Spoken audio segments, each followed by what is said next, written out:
Em algum momento, se você contrata, se você fiscaliza projeto, você vai se deparar com isso. Isso vai estar na sua mesa. Isso não é um assunto para daqui a 10 anos, 5 anos. Isso é um assunto para já, para agora. E você tem que, pelo menos, entender, saber do que se trata, né? E se você pensa em utilizar os tutoriais da internet, você tem que entender que a maioria das coisas que você vai encontrar sobre modelagem 3D ou BIM na internet, na prática, não se aplica. Tem muita coisa que é mentira, tem muita coisa que é lenda, tem muita coisa que é uma verdade distorcida. E antes de iniciar, eu gostaria de falar que nós vamos usar o PowerPoint aqui apenas como guia. Eu pretendo utilizar os softwares de trabalho, que eu trabalho no dia a dia aqui na empresa, para vocês terem uma melhor compreensão do que a gente vai fazer. E, finalmente, antes de iniciar, eu queria dizer a vocês que a incerteza aumenta o preço. Tudo que nós vamos contratar que está com incerteza, a pessoa que está te orçando, ela vai jogar o valor dela nessa incerteza, porque ela vai ter medo disso. Então, o que eu vou falar aqui para vocês é para que vocês possam tirar essa incerteza da equação. E esse assunto, que é BIM e modelagem, é um tema que é cheio de incertezas, né? Por si só já é cheio de incertezas. Um projeto 3D, ele pode ser feito por geometria ou por um método de modelagem inteligente com base em base de dados ou por metodologia BIM. No caso que a gente vai falar aqui hoje, é caso que a gente vai modelar pensando nisso, em base de dados ou metodologia BIM. Perfeito? Então, vamos lá, né? Bom, gente, a primeira coisa que eu quero mostrar aqui para vocês é que essa palavra, né, modelagem com BIM, ela já você vê na primeira imagem aí que eu estou passando para vocês, é que parece que tem tudo a ver com arquitetura.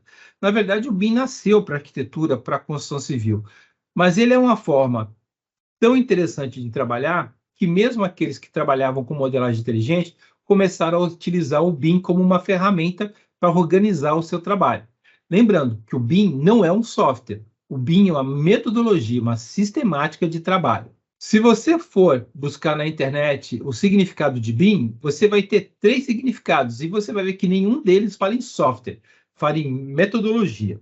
E essas metodologias são as que eu falo para vocês que são distorcidas. Elas não te levam realmente a entender aquilo que se faz. Então, imagina, o BIM foi criado para prédios, casas, construção civil em geral. E, de repente, a gente queria fazer ele trabalhar também com unidades industriais, com tubulação, elétrica, instrumentação, automação, equipamentos rotativos, grandes máquinas. Então, esse uso da mesma metodologia te leva a pensar que funciona igual, mas não é igual. Enquanto com o BIM tradicional a gente trabalha com famílias, no BIM mais voltado à parte industrial, você trabalha com base de dados compartimentadas em specs. Como eu falei para vocês, tem 2 modos da gente trabalhar, ou por geometria ou pelo modelo inteligente. O modelo inteligente vai te levar a você poder extrair isométricos, plantas, specs. Você pode fazer estudos de como um produto está escoando por uma linha. Você pode fazer também a parte de estudos em válvulas de controle, pode criar desenho, você pode fazer um monte de coisa se você usar um banco de dados para agrupar os seus dados. Vai potencializar muito quando você utiliza uma estrutura BIM para fazer isso. Só que, como contratar isso? A maioria das empresas ou não sabe contratar e uma outra parte, aquelas que fornecem o serviço, não sabe vender. O que você tem depois é uma grande briga sobre o que o cara achou que comprou e o que você achou que vendeu. Então, vamos começar. Para você começar a solicitar um trabalho, para que a pessoa do outro lado possa se preparar para esse trabalho, para ela entender quantas pessoas ela vai utilizar, quantos administradores, quantos engenheiros, modeladores, projetistas, técnicos de planejamento e tudo mais, você tem que dizer para ela o que você quer. Exemplo, você quer modelar em um sistema paramétrico? a modelagem paramétrica é quando você tem documentos 2D, o fabricante dos equipamentos vão te fornecer documentos em 2D e alguém que você está contratando vai modelar em cima desse dimensional. Agora, quando você faz isso, você tem que pensar na sequência de entrega dos documentos pelo fabricante. Pensa assim, aquela pessoa do outro lado, ela está lá com uma equipe. Se de repente o fabricante começa a mandar para você com espaços muito grandes, aquela equipe fica parada e o custo é seu. Então, se você vai usar um sistema paramétrico, você tem que começar a pensar naquele cronograma de entrega de quem vai te fazer isso. E às vezes nem todo mundo está no Brasil, né? Você está comprando equipamentos de fora do Brasil. Você está comprando uma engenharia internacional. Então você tem que pensar como vai ser dividido esse espaço de tempo entre os equipamentos que estão saindo para você. Se você vai usar a nuvem de pontos para fazer a parte geométrica do teu modelo, você tem que pensar no tipo de arquivo que você vai enviar. Aquele arquivo que vai ser cortado. Se ele vai ser RCS, se vai ser RCP, se for, no caso, se você estiver usando software da Autodesk, se vai ser E57 ou PBY, se você estiver usando um sistema como um scanner da Leica, ou PTS, se você estiver usando o scanner da Leica, ou E57, se você estiver usando Matterport. Então, você tem que pensar porque aquela pessoa do outro lado tem que se preparar para a licença do software de corte. Então, se você está mandando RCS, RCP, o cara sabe, bom, eu posso cortar aqui que eu tenho o recap, por exemplo. Se você vai trabalhar com o sistema da Verva, você já tem que pensar em outras coisas, porque daí vai ter que usar CloudWorks, e aí PYB, é um outro tipo. Então, para que você não receba aquela resposta tipo, bom, você não falou para mim que era RCS, então eu vou ter que alugar e vai querer te cobrar essa licença.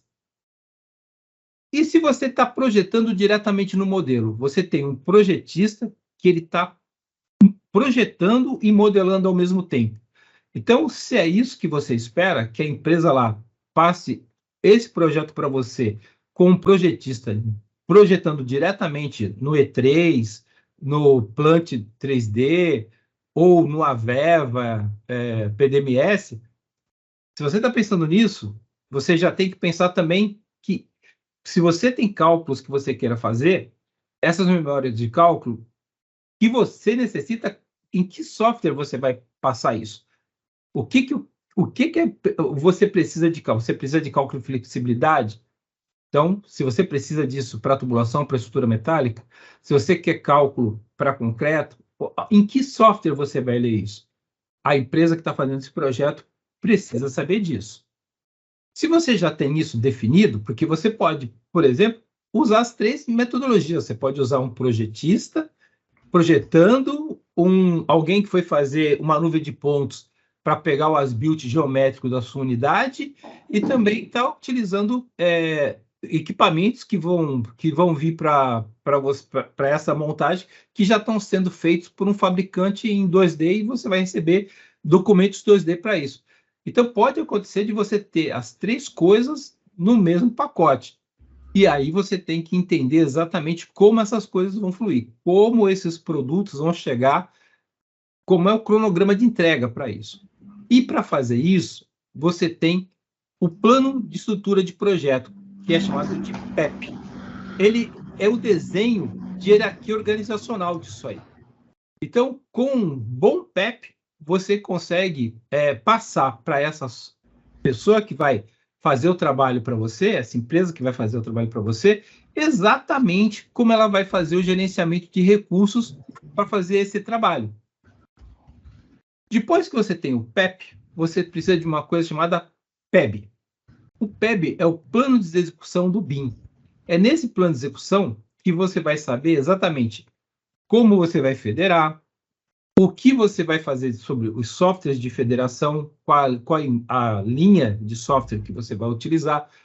A empresa que vai prestar esse serviço vai saber organizar quando ela vai entrar com projetistas, quando ela vai entrar com modeladores, ela vai saber quantos administradores ela vai precisar para fazer tudo isso. Que que nível de responsabilidade ela vai ter em tudo isso. Então, se você já fez a escolha de como vai ser o seu projeto, e aí você já tem o PEP e você já tem o PEB, aí você parte para uma outra sequência de atividades. Você tem que entender que software você usa e que software você é produtivo. Não adianta você pedir para a empresa trabalhar com a Veva se você trabalha com Autodesk, ou o contrário, ou você utilizar softwares de um outro fabricante se você trabalha com Autodesk. Então você tem que entender, passar para essa empresa a linha de software que você trabalha, para que ele se prepare para trabalhar nas mesmas extensões. Então, se você pensar hoje, a Hexagon, a Autodesk e a Veva, para falar das maiores, elas têm a mesma suíte de software para isso. Então, você vai encontrar nomes diferentes, mas o trabalho vai ser igual para todas. Todo mundo vai ter lá o seu Revit, o seu AutoCAD, o seu Navis, de uma forma ou de outra, vão ter isso aí. Você definir o software, você tem que pensar assim, para solicitar essas atividades, né, você pode fazer da seguinte maneira: pensar no seu ambiente de modelagem. Então, você pode trabalhar com engenheiros e projetistas trabalhando na mesma base de dados, no mesmo servidor. Então, quem vai pegar cada uma dessas disciplinas e passar para o pessoal da fiscalização é o administrador. Então, esses engenheiros e projetistas, eles vão ter uma base de dados. Vamos supor que a base de dados que a gente está usando seja toda construída utilizando como uma fonte geométrica uma nuvem de pontos. Então, você vai ter a nuvem de pontos como se fosse um papel vegetal. Primeiro a nuvem de pontos, depois você vai jogar por cima da nuvem de pontos a civil, aí depois da civil você vai jogar estruturas, depois você vai jogar tubulação, depois elétrica, como se fossem papéis vegetais sobre um único modelo. E cada um só escreve no seu papel vegetal. Quem faz esse controle é o administrador. Ele administra a base de dados e ele deixa que só o pessoal da civil utilize, por exemplo, o Autodesk Civil 3D para fazer a infraestrutura. E o Plant 3D para fazer tubulação elétrica, estrutura metálica, e o Revit para fazer a parte de civil, arquitetura. Então, você pode trabalhar com vários softwares e o seu administrador controla esse software. E quando isso aqui, essa primeira parte, está em avanço, ele passa isso para os engenheiros de fiscalização.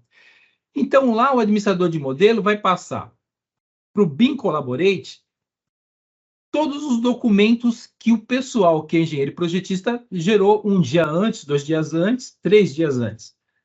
E dentro do BIM Collaborate, você vai ter os docs, ou seja, aquilo que foi extraído. Então, pensa assim, você vai ter o 3D para você ver e os docs que você extraiu. E depois, esse mesmo administrador vai passar para os tomadores de decisão esse documento federado. Então, exatamente o que é isso, né? Vamos tentar entender o que ele vai passar como documento federado. Eu vou colocar aqui para você. Então, para quem toma a decisão, vai ir uma coisa mais ou menos assim, olha. Um modelo 3D aqui, né?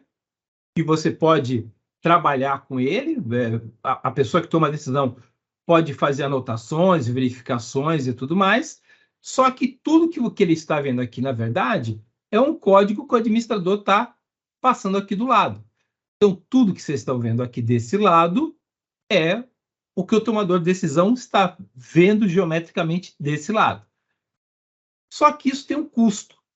O custo disso é que se você está gastando menos licença, porque pensa, quem projeta só precisa das licenças do seu software.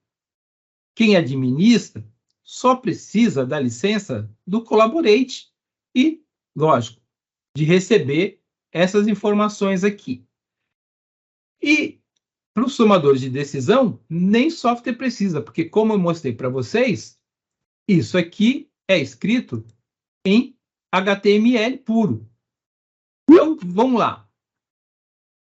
Nesse caso, nesse tipo de modelagem, aonde você tem o seu ambiente todo no seu servidor, o tempo que as pessoas vão agir sobre o seu modelo depende do tempo que o administrador vai passar para essas pessoas. Então, se ele demorar 2, 3 dias, é o tempo que essas pessoas vão ver, 2, 3 dias. E aí, mais o tempo aqui dos tomadores de decisão, que vai passar desse tempo da engenharia de fiscalização. Então, vai lá para 10, 15 dias. É mais barato porque você usa menos licença. Agora, quando você vem para cá, você tem um outro jeito de fazer isso, que é utilizando o mesmo ambiente. Então, quando você utiliza o mesmo ambiente, você está dizendo o seguinte, que o pessoal que é engenheiro e projetista, os engenheiros de fiscalização, os tomadores de decisão, todos veem ao mesmo tempo o mesmo modelo. Você vê que não tem aquelas divisórias aqui, né? Só que isso faz com que o seu sistema precise de mais licenças, porque cada uma dessas pessoas precisa ter o BIM Collaborate Pro. A vantagem é que o BIM Collaborate Pro pode te dar isso aqui em tempo real. Se você estivesse falando em Aveva, seria o Global da Aveva. Se você estivesse falando da Hexagon, tem o Revit da Hexagon.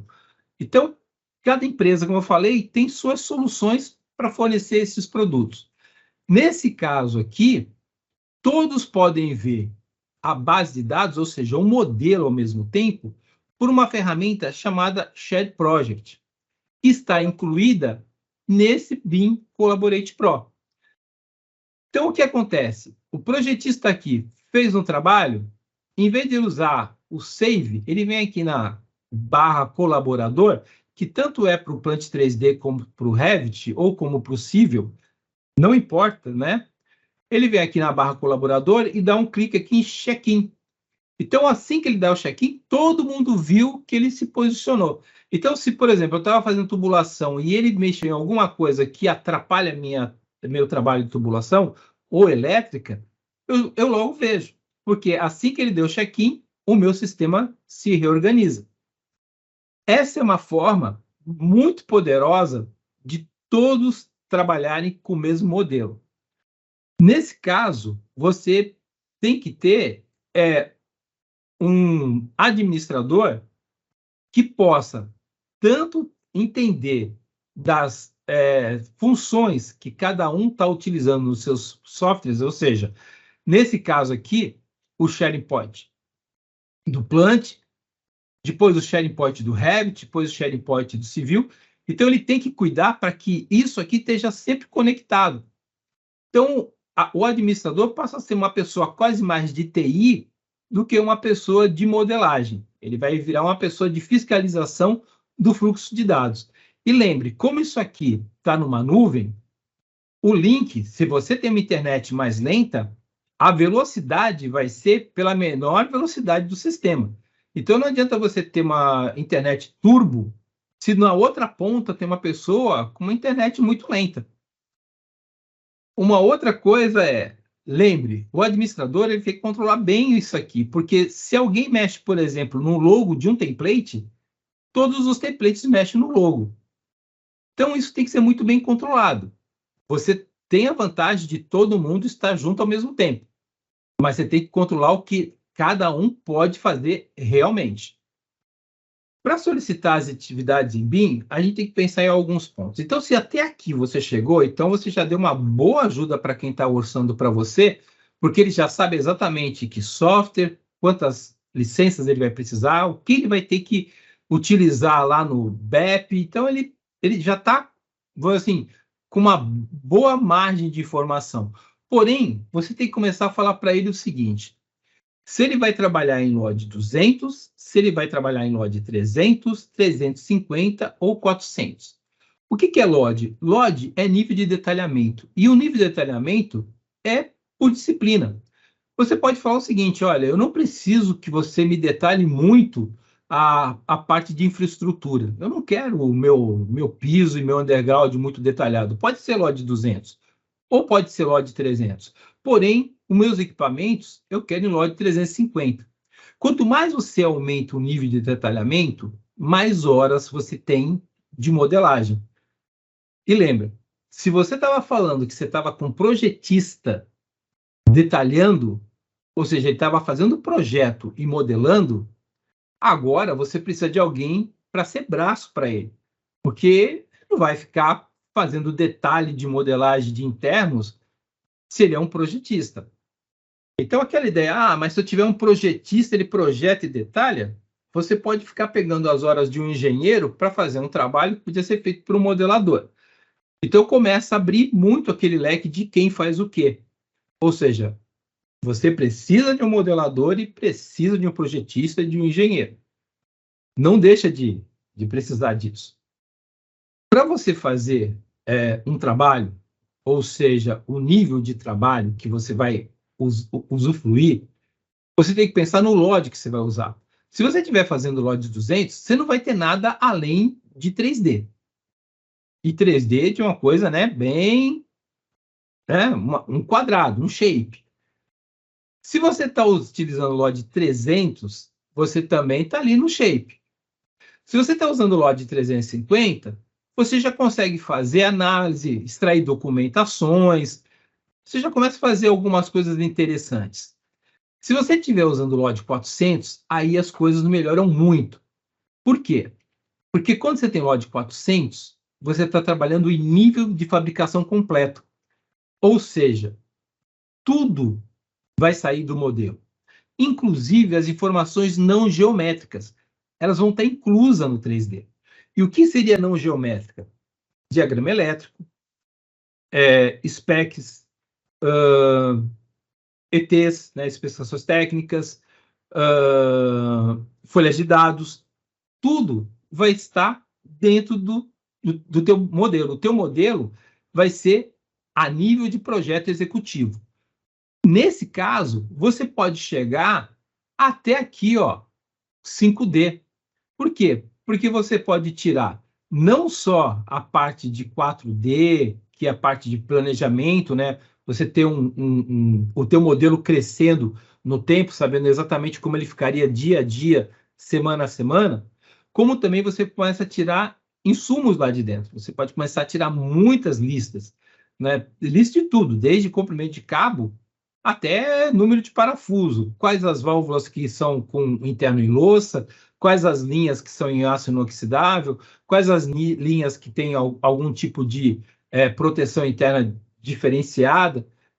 Enfim, você começa a tirar tudo desse lote. Quando você passa de LOD 400, você vai para LOD 500, aí você vai utilizar isso para as build, que é o modelo as build, e você vai utilizar na operação e manutenção. E por que operação e manutenção? Lembra? Como até o que não é geométrico está incluso no modelo 400, você começa a tirar informações disso. Então, aqui no LOD 500, você vai lá para operação e manutenção, que é o 6D. Então, você percebe que não adianta você querer falar assim, não, eu vou colocar aqui LOD 200, o cara não vai poder cobrar muito para mim de modelagem, mas eu vou pedir para ele tirar a lista de material aqui de dentro. Não vai acontecer. Eu vou pedir LOD 300, vou pedir para ele me tirar as plantas isométricas daqui de dentro. Não vai acontecer. Então, você precisa subir o nível de LOD para você poder extrair situações dentro dele, né? Documentação de dentro dele. Quando a gente pensa nisso, a gente pensa na dimensão do modelo. Então, você tem modelos 3D, que é o desenho 3D. O planejamento, que é o 4D. A construção, informações para construção, que é o 5D. E a parte operacional e de manutenção, que é o 6D. Essa é a dimensão do modelo BIM. Então, você tem o LOD, que te dá um nível de detalhamento. E você tem a dimensão do modelo, que te dá como esse modelo vai ser acrescido, de 3D até 7D. Aí vem uma outra coisa que você tem que falar para a pessoa. Lembra, você já falou para ele até o nível que você vai tirar. Por exemplo, olha, eu vou tirar daqui até o 6D. Eu quero tirar tudo daqui. Então, a pessoa lá tem que pensar na quantidade de gente que ela vai precisar para isso, porque ela já não passa mais só por engenheiros e modeladores e projetistas. Aí ela começa a ter técnico de materiais, engenheiros de processo, vai ter pessoas ligadas à técnica de desenvolvimento de spec, uma série de coisas, né? E aí, quem vai federar o projeto? Um projeto é meio caótico, se você pensar bem, né? Mas quando você tem um modelo federado, você pode chegar e falar assim, bom, olha, essa empresa aqui é uma excelente empresa de construção civil. Então, eu vou dar esse contrato para essa empresa de engenharia civil. Ela não vai fazer mecânica porque ela não domina, ela não vai fazer elétrica porque não domina. A arquitetura vai ser feita por outra empresa. A parte de tubulação vai ser feita por outra empresa. Então, você pode separar as empresas pela expertise dessas empresas, o que elas podem fazer de melhor. Por quê? Porque o modelo é compartilhado, lembra? Aquele modelo que você tem na nuvem, todo mundo está trabalhando em cima dele, não é necessário ser da mesma empresa. Pode ser qualquer empresa em qualquer lugar do mundo trabalhando ali em cima. Então, como você tem agora um sistema compartilhado, você tem que ter alguém para federar o projeto. Então, vamos entender o que é federar o projeto. Vamos lá. Vou pegar aqui para vocês. Vocês devem estar vendo isso aqui. Bem, eu tenho essa unidade. Então, essa unidade aqui é o meu sistema, né? Minha área de trabalho, ou o meu ambiente de modelagem. Só que uma empresa vai fazer uma parte do trabalho, outra empresa vai fazer outra parte do trabalho. Então, vamos pegar aqui, ó, e vamos colocar essa empresa aqui, ó. Ela vai fazer só tubulação. E tem uma outra empresa aqui que vai fazer só equipamento. E tem uma outra empresa aqui que vai fazer só a parte de bases de civil. Então, você vê que, à medida que eu estou jogando esses elementos dentro do meu ambiente de modelo, tudo cai na posição. Por quê? Porque a base de dados é a mesma. Todos estão trabalhando nas mesmas referências topográficas de elevação. Então, federar um arquivo é pegar de um projetista, pegar de outro projetista e depois fazer um relatório de clash para ver se nada está batendo, se nada acabou, uma linha está mais baixa do que deveria, ou coisas desse tipo. Federar é isso. É pegar de cada projetista, de cada engenheiro e ir colocando, como eu falei para vocês, como se fossem folhas de vegetal, uma por cima da outra. E eu sei que essa aqui é a minha área de trabalho e tem todas as outras áreas aqui. Então, eu estou federando o meu projeto com desenhos que são, nesse caso, né, paramétricos, vieram de empresas que mandaram em 2D e foram levantados de forma paramétrica, pipe racks que foram levantados com nuvem de pontos e projetistas que eu estou trabalhando com eles, né? Eles estão desenvolvendo o projeto em cima de todas essas informações. Então, agora, eu posso... Veja que tem aqui setas com duas pontas, né? Eu posso extrair e importar para dentro do meu modelo de várias extensões. E posso mandar exportar do meu modelo várias extensões também.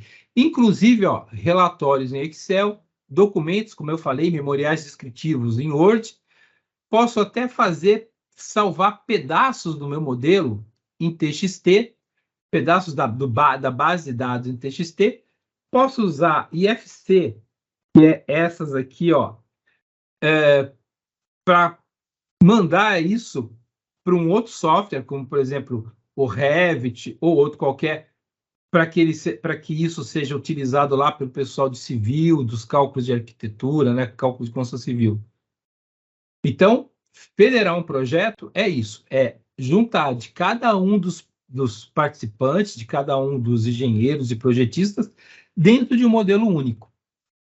E isso pode ser feito, como eu falei, em locais completamente diferentes, né? Você pode estar em Brasília, o Rio, na Índia, na China, não importa. Se todos estiverem com a mesma base de dados integrada, não vai cair fora. Agora, se você já sabe todas as respostas abaixo, né, essas respostas tipo, o que eu vou usar? Que software? A linha de software. Eu já sei como é que eu vou fazer a tratativa para que todos entendam o que está acontecendo. Ou em tempo real, ou utilizando um administrador para passar essas informações. O nível de load que eu vou utilizar. A dimensão BIM que eu preciso chegar. E quem vai federar? Agora, é mais trabalhar com a ideia da base de dados. Então, como é que a gente faz a primeira parte disso? É criar o ambiente de modelagem. Criar um ambiente de modelagem é você falar para cada uma das pessoas, das empresas que estão trabalhando com você nesse projeto, exatamente aonde ela tem que ficar. Então, você tem que passar para elas um plano com coordenadas georreferenciadas, muito claramente. E isso tem que ser no primeiro dia. Você tem que chegar e falar assim, olha, eu tenho esse plano de coordenada. Então, se você falar para a pessoa que está orçando para você que você já tem esse plano de coordenada, ela sabe exatamente aonde ela vai se posicionar. Então, como é que isso funciona? Vou colocar aqui para vocês. Vamos pegar aqui essa base, essa planta-chave. Lembre, isso não é parede, né? Isso aqui são coordenadas fixadas. Então, esse sistema está georreferenciado. Então, eu vou pegar aqui e vou colocar as bases de civil. Então, se eu sei que a minha área é aqui, ó, eu sei exatamente onde está o meu limite de bateria com as minhas bases. Se eu estou mais para cá, eu também sei. Vamos colocar agora a parte de mecânica. Está aí os equipamentos. Então, eu sei exatamente aonde vai ficar meus equipamentos. Agora, vamos colocar aqui a metálica. Está aí. Então, vamos lá. E agora, vamos colocar aqui a tubulação. Está aqui. Então, você percebe que você sabe exatamente aonde a tua planta-chave termina, onde termina o teu limite de bateria. Esse sistema faz com que você tenha uma base de dados melhor, vamos dizer assim, de mais fácil interpretação. Ou seja, você sabe exatamente quanto de banco de dados você precisa. Se você tiver nesse pedacinho aqui, ó, seu banco de dados vai ser menor. Você tem menos linha, menos equipamento. Mas se você tiver para cá, ó, você tem muita linha, muito equipamento. Então você já tem que começar a pensar nisso. E pensar no teu administrador ou quantos administradores você vai precisar para fazer isso. Agora, a gente precisa entender a importância de escolher bem esse banco de dados que eu falei para vocês. Diferente de softwares normais, quando você vai trabalhar com Plant ou Aveva, você não tem entrar no documento e simplesmente começar a desenhar. Você tem que criar o ambiente. Criar o ambiente é mais ou menos isso. Vou passar aqui para vocês. Aqui está o Plant. Então, aqui, ó, eu tenho um modelo de projeto. Mas eu também tenho aqui ó, um outro modelo chamado laminação. E eu posso ter um outro modelo que eu posso criar. Então, para cada projeto, eu crio um ambiente de modelagem. Então, vamos começar aqui, ó, rapidamente, né? Um novo projeto. Ele está dizendo para mim assim, ó, qual é o nome do seu projeto? Vamos escrever aqui, ó, teste. E ele está pedindo assim opções, né? Você pode escrever aqui e aí ele vai te dizer aonde você quer salvar todos os documentos desse projeto. Tudo que você vai extrair desse projeto, em que lugar você vai salvar. Então, vamos continuar. Aí ele pede para você que tipo de unidade você vai usar. Então, nós vamos usar o sistema métrico aqui, mas vamos deixar que ele tenha a possibilidade de, em lista de materiais, usar também polegadas. Aqui ele está falando assim, ó, que tipo de norma você vai usar nos seus fluxogramas? Bom, então eu vou colocar ISO aqui. Aqui ele está dizendo onde ele vai descarregar cada um dos trabalhos, cada um dos documentos. Aqui ele está dizendo assim, onde vai ficar a parte de modelo 3D, as folhas de spec, as ortofotos ou desenhos ortográficos e relatórios. Você pode mudar isso aqui. Aí aqui ele está falando para você assim, você quer usar um banco de dados simples, interno? Isso é interessante se o seu projeto é pequenininho. Só que o teu projeto vai carregar o banco junto. Se ele craquear, ele vai craquear o banco junto. Se ele tiver problemas, ele vai levar o banco junto. Já, como é recomendado, você pode usar um banco de dados externo. Lembra que eu falei para vocês que vocês têm que ter uma conexão, caso você vá usar aquele sistema do ACC Pro? Aqui começa mais ou menos isso. Você tem que dar a conectividade desse banco. Aonde ele vai ficar?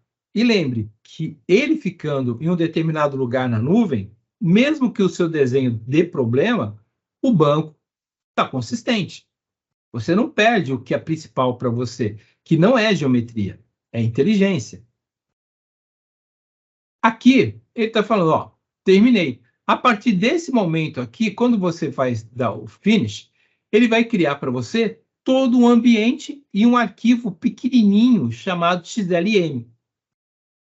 Esse arquivo carrega com ele todas as instruções de tudo que você vai fazer daqui para frente, tudo que você vai fazer daqui por diante. Ou seja, como eu falei para o sistema que eu ia começar a modelar dentro de um sistema ISO, a primeira coisa que ele está pedindo para mim é o seguinte, ó, agora você vai fazer um fluxograma. Então, se você está contratando um sistema, todas essas coisas você tem que falar, ó, aonde vai ficar guardado, que você quer um SQL externo, que você quer que o modelo parta de um fluxograma, em que norma vai estar esse fluxograma. E esse sistema aqui vai ser o que mais você vai usar para frente do seu projeto. Por quê? Você veja que aqui em cima você tem o import e o export. Eu posso importar dados de fora e posso exportar dados. Então, eu posso, desse fluxograma, exportar quantos sistemas são malha fechada, quantos sistemas são malha aberta, quantos sistemas têm válvula com algum interno diferente. Quantas válvulas são on-off? Quantas válvulas são de controle? Quantos equipamentos eu tenho? Eu posso fazer uma lista de equipamento com os dados de processo do equipamento. Eu posso fazer a lista de linhas. Ou seja, quando eu começar a desenhar aqui, ele vai pedir para mim, olha, me diga qual é esse diâmetro, me diga qual é esse produto, me diga qual é esse spec. E isso também vai criar um sentido de fluxo. Então, a sua lista já vai ter um depara. Lembra, como você está trabalhando numa base de dados, quando você sair desse ambiente do fluxograma para o ambiente de modelagem 3D, tudo isso aqui é herdado. Então, se você não fala isso para quem você está contratando, o cara não sabe que vai ter que fazer isso. E quem faz isso aqui é um engenheiro de processo. Quem faz esse fluxograma não é um modelador. É uma pessoa que entende o processo, que na cabeça dele, ele vai criar um fluxo disso. O que vai para onde, o que vai o quê, que linha, que tipo de material, que diâmetro. Isso vem da engenharia de processo. Agora, para que eu tenha isso, eu preciso ter uma biblioteca de componentes. Talvez essa parte seja a parte mais interessante do ponto de vista que você tem que criar documentos, ou melhor, né, colocar para cá, uma base de dados de cada um dos componentes. Lembra que você estava fazendo aquele sistema paramétrico? Então, você estava pegando documentos dos fabricantes e colocando.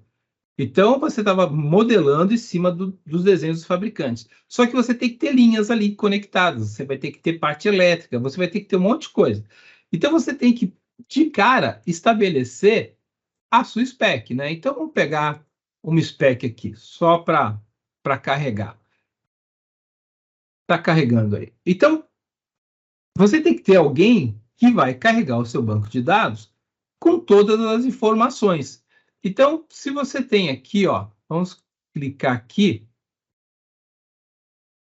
criar uma spec, eu vou pegar essa válvula aqui, vou colocar aqui no catálogo e vou colocar aqui as dimensões da válvula. Você vê que não foi só criar uma válvula, você tem que criar todos os diâmetros daquele fabricante. E se você olhar desse lado aqui, ó, D1, D2, L, LS, H11, essas medidas estão aqui.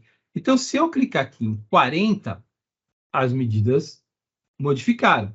O que vai acontecer? Quando o administrador acaba de incluir um componente aqui, e não é um componente, né, é a família de componentes de um determinado fabricante, o modelador ou o projetista pode clicar no código do componente que ele vai vir exatamente na dimensão correta.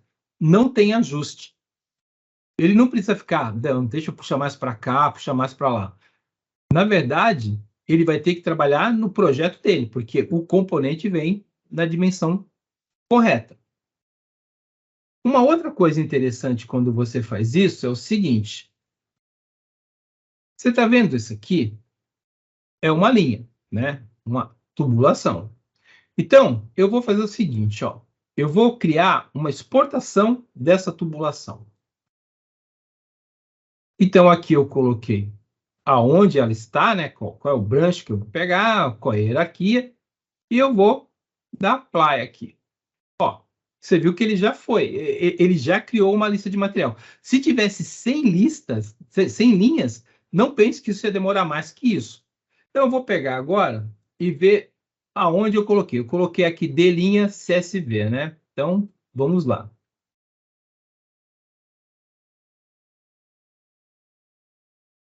Aqui. Vou abrir aqui. Pronto. Tá aqui. Tá aí. Exatamente tudo de material daquela linha. E por que que ele está pegando válvula, gaveta, T, essas coisas todas? Ele está pegando isso exatamente daqui. Peso, tudo está vindo daqui. Não foi necessário escrever nenhuma linha. Então, se você vier aqui de novo, ó, e fizer o seguinte, eu vou fechar aqui.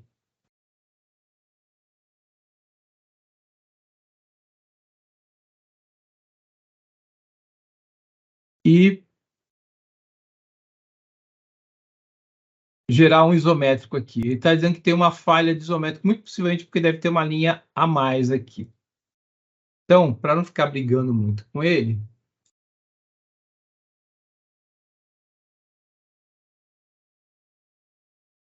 vamos lá.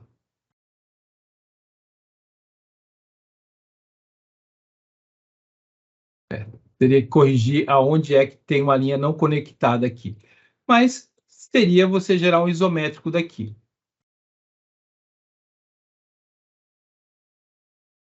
Sendo assim, esse tipo de banco de dados é o banco de dados que vai dar toda a lista de material que você precisa para gerenciar o seu sistema. E aí, você tem um outro tipo de material, que é o material de civil, que é o material que vem, por exemplo, de famílias lá do Revit. Funciona da mesma maneira. Só que você percebe que você tem que passar isso para aquela empresa que você está contratando, porque se você não passar, essas horas ele vai te cobrar. Essas horas de spec, desse banco de dados, ele vai te cobrar. Então, você tem que falar para ele o seguinte, olha, eu já tenho specs. E você vai ter que passar o seu banco de dados para essa empresa. Aí, aquela ideia de você trabalhar com o ACC Pro para fazer colaboração tem mais sentido. Por quê? Porque todas as tuas bibliotecas sempre vão estar lá. Então, se acontecer de você entrar numa linha, essa linha não tem,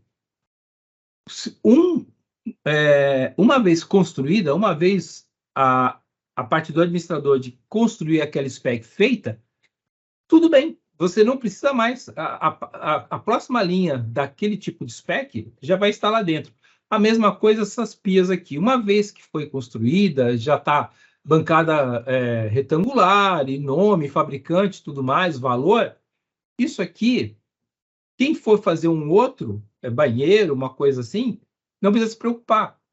E isso faz com que o teu modelo fique mais barato. Por quê? Porque as famílias já estão prontas, porque as tuas specs já estão prontas. Você não vai gastar tantas horas com o pessoal técnico de materiais ou coisa desse tipo.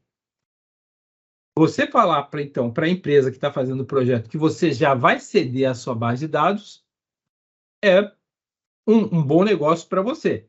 Lembrando que se você não tem todas as specs, você só vai ter que falar, ó, com exceção de specs tais, que você deve elaborar. Dentro disso, você já sabe, então, sobre o LOD 200, o LOD 300, o LOD 350, 400, exatamente o que você quer, né, do seu modelo. Você começa a pensar no que você quer extrair exatamente. Que produto você quer tirar dele? Você quer só o modelo 3D? Você quer um arquivo, por exemplo, 4D com o MS Project? Você quer desenhos 2D? Então, o que você quer? Agora, se você quer alguma coisa como um desenho desse tipo, de um componente muito específico, de um selo de bomba, alguma coisa assim, esse não é o melhor método. Esses softwares que você tem até aqui não são a melhor política, porque eles não foram feitos para fazer isso. Então, querer tirar desse tipo de modelo, grampo U, selo, essas coisas, não é interessante. Esse software foi feito para você tirar muita informação, mas de um volume maior. Aí você fala assim, tá bom, e como é que eu tiro essa informação? Ou, quando você está modelando lá aquele equipamento, aquela bomba, você inclui essas informações naquela base de dados. Ou seja, olha, tem um desenho que vai ser retirado, que vai ser do fabricante, por exemplo, que eu vou anexar aqui na base de dados. Não necessariamente ele foi desenhado ou modelado pelo seu pessoal. Mas se você precisa de alguma coisa nesse nível aqui, ó, por exemplo, aquela peça veio de um redutor desse. Então, se você quer uma coisa como essa aqui, você tem que pensar exatamente naquilo que você necessita, né? E o software que você tem e as pessoas que você tem para editar isso depois, porque não adianta te entregarem isso aqui e você não ter ninguém que edite isso para você. Ninguém que tire informações disso. Ou seja, ele vai federar com todo o resto. Só que, quando você receber esse arquivo, como é que você vai abrir ele separadamente? Então, essas coisas você tem que pensar antes de você pedir, porque aquilo é caro e você vai ter que dar um jeito de depois trabalhar com isso. Talvez o Inventor, de certeza, é o software mais caro da Autodesk hoje. Então, para você tirar isso desse sistema aqui, ou se você quiser desenhar uma peça e você quiser saber a transferência de temperatura pelo corpo dessa peça, você pode. Você pode usar o SolidWorks, pode usar o Inventor, né? Desse lado aqui você tem o SolidWorks, desse lado aqui você tem o Inventor. Você tem que pensar na aplicação. Então, vamos lá. Ó. Se você está trabalhando com nuvem de pontos nesse projeto, você já tem que pensar que você tem uma licença do Recap Pro e alguém que opere. Você está pensando na parte de tubulação, estruturas metálicas e equipamentos? Você está pensando, então, no Plant 3D.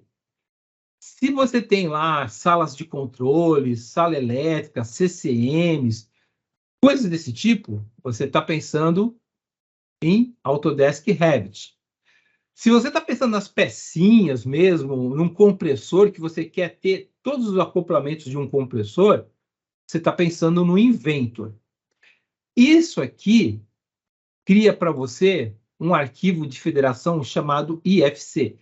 O IFC é um dos 3 arquivos utilizados pela BIM Organization para você ter esse tipo de referência geométrica. E você tem para a parte de inteligência, para qualquer um desses aqui, ó, qualquer um desses softwares, o Spec Editor e tem o Oracle, que é a base de dados que é utilizada para manter esse sistema aqui íntegro. Então, o que vai acontecer? O BIM ele vai receber informações da geometria, que é dada por esses 4, e de inteligência, que é dados, que é dada por esses 2. Vai juntar num único arquivo chamado IFC, e esse único arquivo ele não pode ser alterado.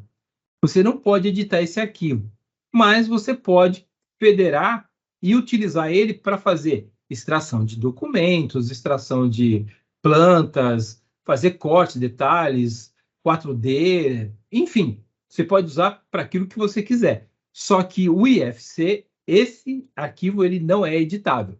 Para você, se você achar alguma inconsistência no IFC, tá batendo aqui, isso não pode ficar desse lado, etc., você vai ter que voltar no software que esse arquivo foi feito e alterar no software, gerar outro IFC, criar outro IFC e mandar de novo para frente, né? Para quem faz as tomadas de decisão. Esse arquivo aqui é que vai federar a sua geometria e a sua base de dados. Então, você tem que falar para aquela pessoa que você está contratando que os seus arquivos têm que ser enviados em IFC. Ou seja, olha, se você está mandando tubulação, eu quero que venha em IFC. Se você está me mandando equipamentos 3D, eu quero IFC. Se você está mandando para mim a geometria da estrutura metálica, eu quero que venha em IFC, porque ela vai guardar a geometria e a base de dados de todas essas disciplinas. A outra coisa que você tem que saber é o que você vai extrair do modelo. É tudo? Ou você vai extrair só o necessário? Se você vai extrair tudo, isso fica caro. Não tem almoço grátis. Isso vai ficar caro. Se você vai extrair o necessário, o que é o necessário, né? O que para você é realmente preciso? Então, vamos pegar aqui, ó. Passar para vocês aqui. Esse aqui é a aplicação dentro do modelo 3D que faz a parte de relatório, que é o Reporter Designer. Você percebe que desde que a gente começou, olha quantos softwares nós passamos. Olha por quantas licenças de software nós passamos. Aquela pessoa que vai te fornecer, ela tem que entender, você tem que saber que ela tem que colocar isso aqui no preço dela.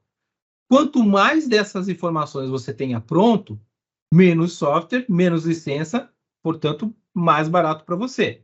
A pessoa que vai vender para você, ela tem que ter noção que ela vai precisar desses softwares.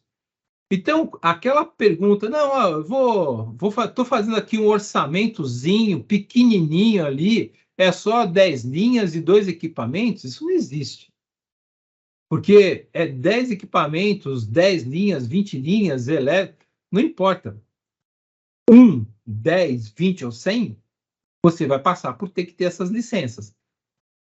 Se você vai usar por um mês, lembre que essas licenças são alugadas por 32 meses. Então, se o seu projeto é um projeto pequeno, lembra que você vai estar contratando licenças e você vai ter que desaguar de alguma maneira. Então, você vai ter que vender muito modelo para você realmente fazer caixa com essas licenças que você adquiriu. Lembra também que todos esses pontinhos amarelos que estão aqui, ó, deixa eu só fazer um print aqui para vocês. Esses pontinhos aqui, ó, amarelo, quer dizer que ele está saindo de uma linha de uma base de dados. Então, sempre que eu quero colocar alguma coisa nesse relatório, por exemplo, eu quero saber qual é o isométrico. Eu vou lá no campo isométrico e pego a linha que é isométrico e venho lá e falo, ó, então eu vou colocar essa linha aqui. Esse sistema, ele trabalha com uma coisa bem parecida com o Visual Basic, né? Bem parecida com o VBA, só que não é VBA, não é Visual Basic.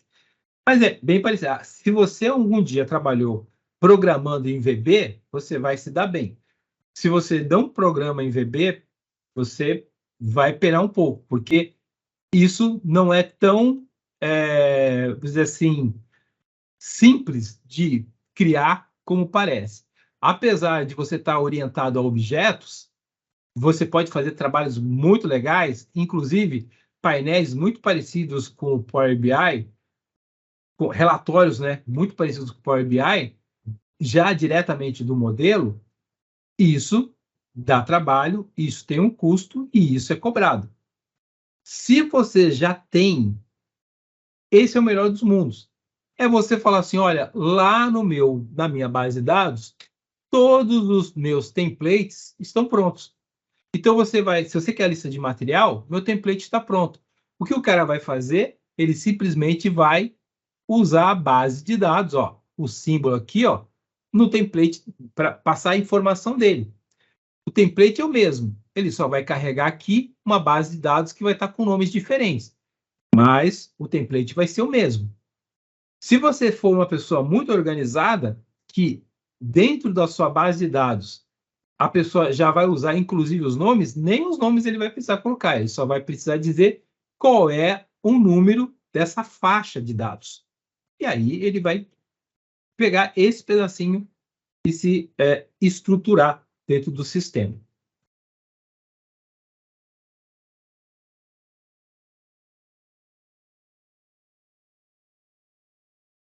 Uma coisa que a gente tem que entender é o tamanho da base de dados. Ou seja, quando você está fazendo um trabalho com um motor, como esse aqui dessa imagem, dessa foto, você vê que essa parte que tá segurando, né, o equipamento bomba, propriamente dito, ele está aqui, ó. Essa parte aqui que protege o mancal e o celular da bomba é essa parte aqui. O motor que está aqui é esse motor aqui. A base do motor aqui, ó, é essa base aqui. Se você olhar para cá, né, desse jeito, ele não parece, né, muito bonitinho, mas ele é volumetricamente consistente, ele é exatamente o mesmo tamanho. Essa caixa aqui ocupa o mesmo espaço. A saída do eletroduto aqui vai estar aqui atrás. Então, a ideia é que esse sistema aqui represente volumetricamente esse sistema aqui. Bem, só que isso pode ficar bonito. Isso que vocês estão vendo aqui é modelado. Tudo isso aqui, ó, é modelado. Então, você podia ter isso aqui, substituindo esse motor. Sem problema. Você vê que, nesse caso, até o rolamento aparece. Só que, como eu falei para vocês, tudo tem um preço. Não tem almoço grátis. Imagina, eu vou pegar essa bomba, essa bombinha aqui. Vou colocar aqui para vocês como ela é na base de dados. Ó. É isso aqui. Então, olha para cá. Essa bomba, ó, esse equipamento bomba, ele tem, para ser representado do jeito que ele está aqui, 597 linhas dentro do banco de dados, só para esse equipamento aqui. 597 linhas.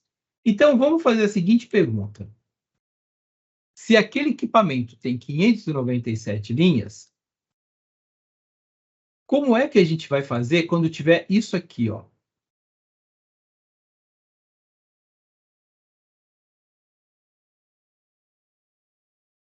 Todas as unidades aqui.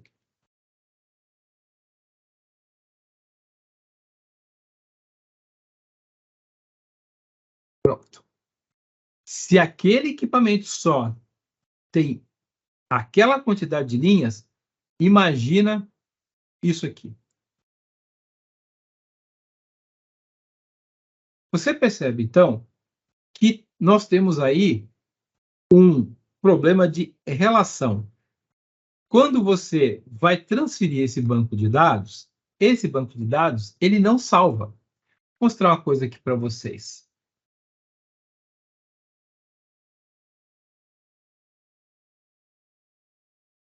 Você pode ver que aqui, ó, não tem, ó, salvar como, essas coisas todas. O que sai daqui é um arquivo bem parecido com esse arquivo aqui, só que de todas as coisas.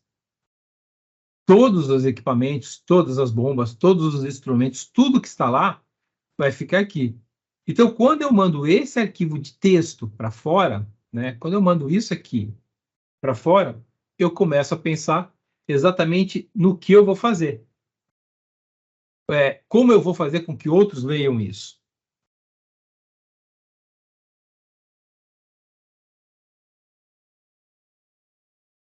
Gente, até aqui deu para entender?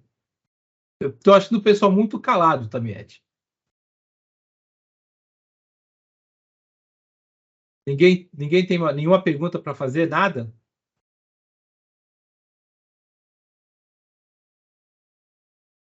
Alô?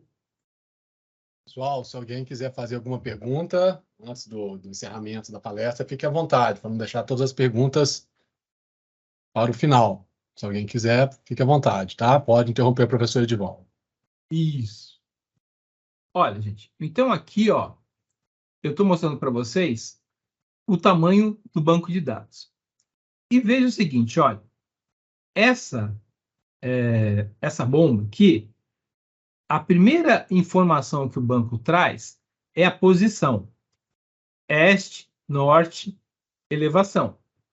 Você vê que para cada peça independente dela, tem a mesma informação. Ó. Você pode ver aqui, ó, posição, aí aqui embaixo, olha, posição de novo. Então, ele está montando isso aqui, cada um dentro de uma posição. Ou seja, se eu tenho que fazer uma mudança, eu podia até mesmo mudar dentro desse arquivo aqui. Eu não precisaria nem mudar lá no modelo, bastava que eu colocasse essa posição editada e quando eu fosse carregar isso em outro local, ele já iria mudar de posição. Só queria eu tenho que ter um baita conhecimento de posição no espaço para mudar cada um na posição correta, né? Para que todos saiam na posição correta. Isso também quer dizer o seguinte, que eu não posso puxar isso para uma posição depois de carregado. Então, vamos voltar aqui. Imagina que alguém chegou e falou para mim assim, olha, sabe aquela coordenada que eu passei para você? Não é. A gente tem que mexer isso aqui tudo para outra coordenada. Na verdade, não tem um select total. Você não consegue pegar isso aqui simplesmente fazer uma seleção de tudo e transportar. Tudo que não for preso, tudo que tiver simplesmente encostado, por exemplo, né, estruturas metálicas, elas não são conectadas, elas são encostadas. Então, um suporte está encostado. Se eu mexer em alguma coisa aqui e mover, o banco de dados vai entender, bom, você está movendo isso, isso, isso, e o que ele não entendeu que está conectado vai ficar para trás. A primeira parte, então, que é a parte mais importante disso tudo, é que a gente saiba exatamente a georreferência que a gente está. A outra coisa é saber que tudo vai ter que estar preso a um banco de dados. Quanto mais detalhezinhos você tiver, quanto mais coisas, né, como essa aqui nessas alertas, essas coisas todas de temperatura, quanto mais você tiver, maior é o teu banco de dados, mais pesado é o modelo. E quando ele se carregar, ele vai ter que carregar até a última dessas aqui para se entender lá, senão ele não vai te mostrar, ele não vai deixar você operar. E quando não tiver tudo posicionado, ele não operar e vem aquela, mas o software é lento, e não sei o quê. Agora pensa assim, e se você estivesse fazendo isso, utilizando uma outra forma de trabalhar, né? Vamos colocar aqui lá no comecinho. Essa forma aqui. Você imaginou? Dentro de uma nuvem, tendo a velocidade como parâmetro, a velocidade da menor banda de internet, de alguém que esteja trabalhando aqui, pensa como é. Vamos pensar assim, só para vocês terem ideia. Se alguém aqui, ó, ao mesmo tempo que está trabalhando aqui, tivesse baixando uma nuvem de pontos, eu estou falando de trabalho, não estou nem falando de nada de lazer, uma nuvem de pontos da internet para a máquina dele. Então, a máquina dele ia ficar muito lenta. O link ia ficar muito lento. Todo mundo se atualizando e esse link aqui não se atualizando. Você imagina como seria carregar todo essa base de dados, parafusinho por parafusinho, junta por junta, lá para o sistema. Por isso é que se trabalha com esses specs. Então, quando você está trabalhando lá com spec, aqui, quando você fala que você tem um flange, já ele considera, para ele não ter que ficar trabalhando com parafuso e porca, ele já considera, olha, então eu tenho porca, arruela, junta para esse flange. Ele está na lista de material quando você fizer a spec. Você vai ter que dar esses complementos. Porque senão, tudo isso ia ter que esperar para ser carregado quando você fizesse a abertura no modelo pela primeira vez no dia. Uma outra forma de fazer isso é você trabalhando com sistemas de informação redirecionada. Ou seja, você nunca tira o teu link do sistema. O teu link está sempre ativo. Ou seja, você nunca desliga a sua máquina. Seu link está sempre ativo. Então, todo dia, quando você abre, o seu link está ativo. Ah, mas cai a energia. Cai a energia, você vai ter que refazer o seu link. Esse SharePoint vai ter que ser refeito. Então, se você desligar, no outro dia, quando você abrir, ele vai pedir para você fazer o update aqui no teu SharePoint. Ele não vai simplesmente assumir, ele vai pedir para você reconectar. Todas essas coisas, todas essas, vamos dizer assim, essas informações, é aquilo que eu falei para você. Você, às vezes, não sabe pedir e quem vende não sabe vender. Aí a pessoa que te vende fica fazendo esse trabalho pensando em 2D. Há quanto tempo o cara faz um fluxograma em 2D?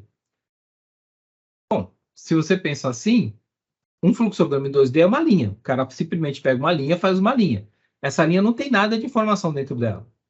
Se você quiser depois fazer um depara, você vai ter que chamar ou de novo, pegar o fluxograma e aquela velha fórmula de alguém gritar o número da linha e alguém pintar de amarelo e outra pessoa fazer uma outra atividade, né? Não, então essa linha é espectral. Quando você trabalha dessa forma aqui, lembre que o teu fluxograma ele tem inteligência. Então, na hora que você faz isso, você já está dizendo, olha, essa linha tem esse diâmetro, tem esse spec. Aí, na spec, já sabe que tem aquele parafuso e tal. A lista de material pode sair até do fluxograma. A questão é, se você está trabalhando dessa forma, você tem que pensar no tempo que isso leva para ser feito. No tempo de conexão. Se você não usar esse sistema, não muda tanto assim. Só muda mesmo a velocidade de link, mas você vai ter que ter pessoas aqui trabalhando e produzindo isso com uma certa velocidade. Então, aqui, tudo aquilo que você aprendeu no planejamento de para fazer um isométrico leva tantas horas, pode levar menos. Só que para chegar nesse isométrico, você tem mais informações, você tem que colher mais informações.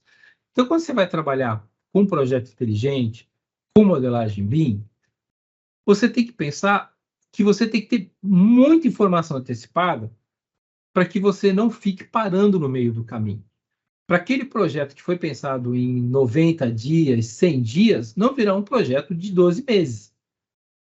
Que é porque você simplesmente fez uma conta utilizando que, não, todos os desenhos vão estar lá, todas as specs vão estar lá, e não funciona assim.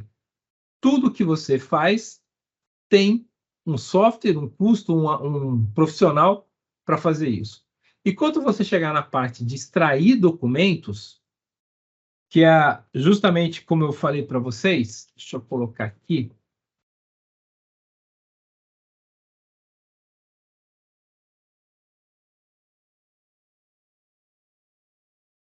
Isso aqui, aí você tem que pensar, aquilo que te falam.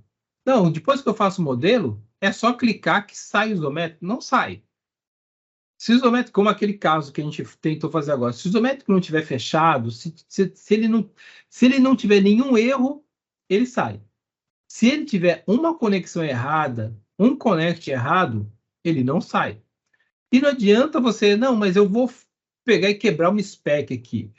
Quando você for fazer o isométrico, vai aparecer umas bandeirolas dizendo, ó, não conectado, não conectado, a lista de material não vai sair. Enfim, você vai ter um monte de problemas.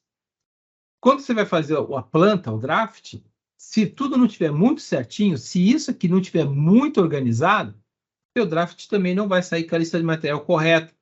Você vai ter problemas até visuais no teu draft, né, na tua planta. Então, gente, quando você pensa em modelagem, você pensa que você está trabalhando de um outro jeito, com novos tempos, novos softwares, são muitos softwares, não é um só. Eu vejo muita gente falar assim, é Plant. Não é só Plant, é Plant e tudo que vem com ele, como eu mostrei para vocês. Não é só você usar, não, o engenheiro, o projetista já vai modelar e projetar ao mesmo tempo. Se você vai fazer coisas como modelagem de internos e tudo mais, você está gastando um HH de engenheiro para um trabalho que podia ser feito por um modelador. Então, todas essas coisas têm que ser levadas em consideração para contratar e para vender. Eu espero que vocês tenham entendido, espero que vocês tenham gostado, espero que eu tenha passado para vocês a importância de todos esses passos serem considerados na hora que vocês forem contratar e fiscalizar. Quando eu digo fiscalizar, é para que vocês não peçam coisas que, quando foi o edital de contratação, não pensou nessas coisas. Então, se no edital de contratação não pensou que você precisa do peso dos componentes, você não consegue fazer isso depois, a não ser que você faça o banco de dados de novo e edite do banco de dados para que ele dê o peso dos componentes. Senão, ele não vai dar. Mas se você quer spool, então você tem que pensar lá no edital. Olha, você não basta isométrico, eu quero spool. E spool para quê? O caminhão tem quanto de comprimento? Qual é o peso máximo de tara do caminhão? Quais as máquinas que vão ser utilizadas? Não vai ter mais, vai ser pessoas, então não pode ser muito grande. Então, todas essas coisas você tem que pensar antes. Porque se depois você falar assim, não, mas cadê os spools? O cara vai falar para você, os spools não estão aí porque você não pediu. Você pediu isométrico, o isométrico está aí. Então, não é tão simples como a gente pensa. Requer que a gente tenha familiaridade com aquilo que a gente está comprando e com aquilo que a gente está vendendo. Tamete, era isso. Acho que essa é a informação sobre como comprar e vender em modelagem 3D inteligente. Bem, professor Edivaldo, mais uma vez, excelente palestra. Pessoal, se alguém tiver alguma pergunta que queira fazer ao professor, temos aí ainda 15 minutinhos antes do encerramento do nosso webinar. Lembrando uma coisa, o professor disse muito importante, né? Quer dizer, as pessoas responsáveis por especificar, para colocar no mercado uma especificação técnica, de uma metodologia BIM, né? Se esse é o anseio, embora eu acho que poucas empresas no Brasil estão preparadas para saber especificar e receber esse produto, mas, enfim, tem que saber escrever o que quer, né? E a empresa que vai ser a proponente para ofertar esse produto também tem que saber receber, né, essa especificação técnica, questionar, né, na fase de esclarecimento, de escopo, as questões que, na maioria das vezes, ainda são nebulosas, né, as especificações técnicas hoje no mercado ainda são muito aquém das informações para que você possa realmente orçar, né, de forma correta. E aí, qual é o maior problema que a gente vê na prática, né? São as expectativas frustradas, dos dois lados. Porque quem comprou, né, achou que ia receber algo que não vai receber, porque quem vendeu não entendeu o que ela queria, sim, né? Orçou por um valor e que, na maior parte das vezes, não está dentro desse valor orçado aquela expectativa que quem comprou achou que estava escrevendo, né? Então, é algo, assim, realmente um pouco assustador como o mercado nessa transição tem se comportado, né? Então, é muito importante que os dois lados envolvidos, eles entendam do assunto, para que o orçamento seja feito atendendo a expectativa dos dois lados. Caso contrário, a tendência do fracasso das expectativas, e aí vai aumento de custo de quem está projetando, extensão de prazo, né? E o cliente cobrando algo que ele acha que está no escopo, e a projetista acha que não está, então começa aquela série de claims, de aditivos, enfim. Então, para que se evite isso, é muito importante esse início. Se saiba pedir e se saiba ofertar, né? Na essência aí, foi o que o professor Edivaldo quis colocar, e aí de forma, eu achei bastante didática, clara, né? E técnica, passo a passo que a gente deve seguir, tanto para quem quer escrever uma especificação para comprar esse serviço, quanto do lado de quem quer fazer uma proposta técnica para atender essa especificação técnica aí de um determinado cliente. Bem, pessoal, se alguém quiser fazer alguma pergunta aí para o professor, fique à vontade. Bom, boa noite. Ricardo Edivaldo. Acho que o mais interessante nessa questão aí, talvez para as maiores empresas, né, é a criação de alguns estándares mesmo, né, para esse tipo de serviço. O que eu estou chamando de estánдар, né? É algo que de uma forma já cria ali um conteúdo e uma metodologia para que esse serviço seja feito, né? E talvez precise de uma consultoria, alguém que seja especialista no tipo de produto, ajudar nessa construção desses estándares, né? Porque, assim, é uma infinidade de recursos, né? É uma situação onde você pode lançar mão de vários recursos e, obviamente, vai depender do que você está pensando para aquele determinado projeto.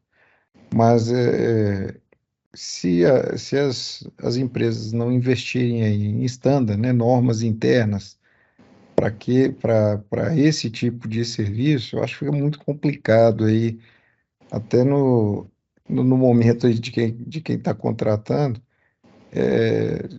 de uma certa forma trazer o que está disponível para a realidade daquela empresa ou mesmo daquele trabalho que será executado, né? Acho que, assim, recurso,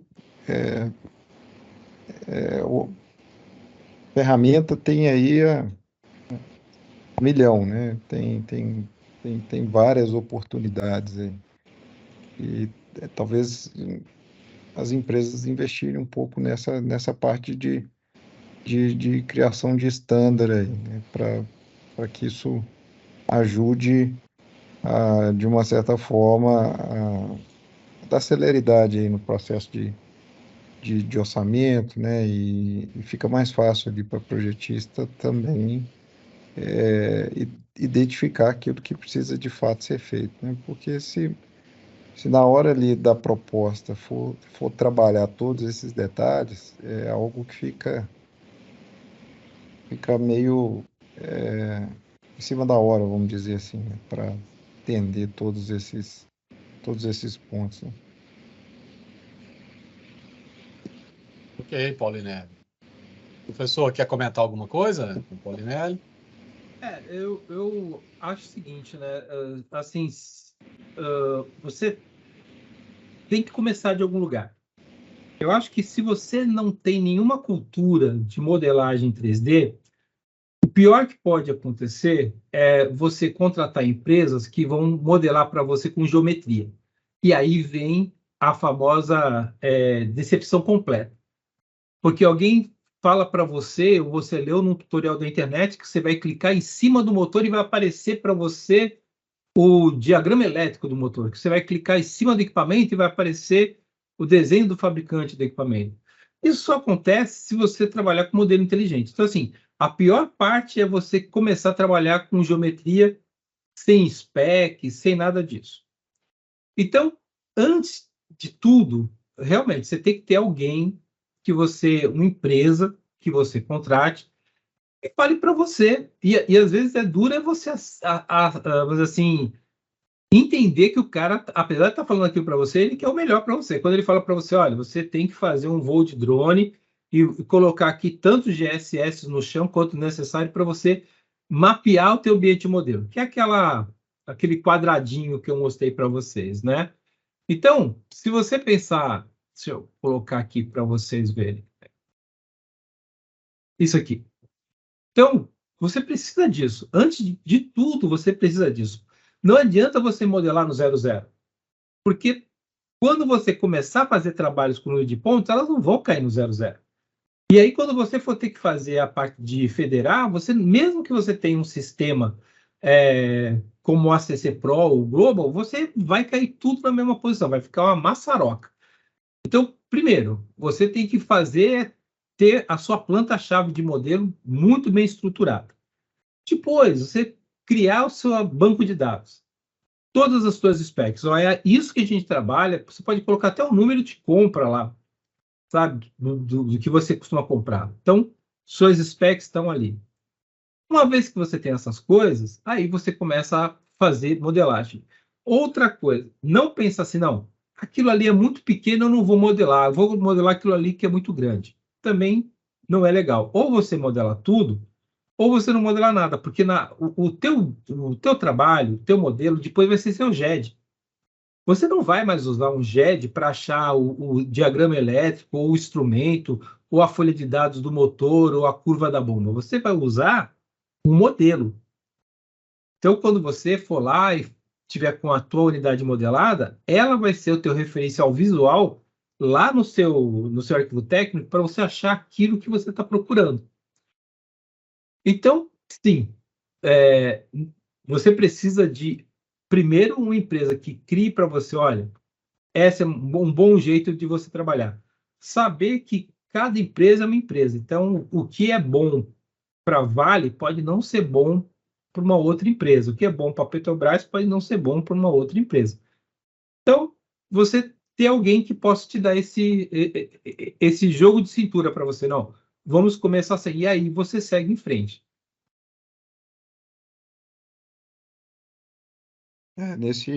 Nessa linha mesmo aí, viu, de volta que eu estava fazendo um comentário, né?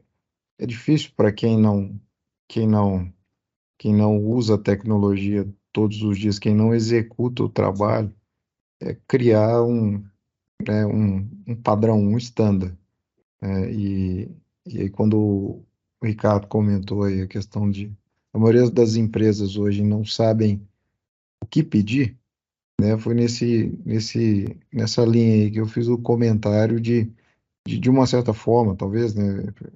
Acho que o melhor caminho aí é uma consultoria para criar esses procedimentos e, como você disse, né, adequar a realidade de cada empresa e talvez de cada projeto, né? E assim, a minha experiência é toda em um segmento totalmente diferente desse, né? De projeto de plantas, mas eu me lembro de muitas. Hoje isso já foi superado, né? Mas no passado a gente contratava alguns trabalhos de terceiros e a nossa exigência era que aquilo fosse modelado em software nativo, a gente não queria nenhum arquivo de conversão do tipo AGES ou STEP, alguma coisa assim.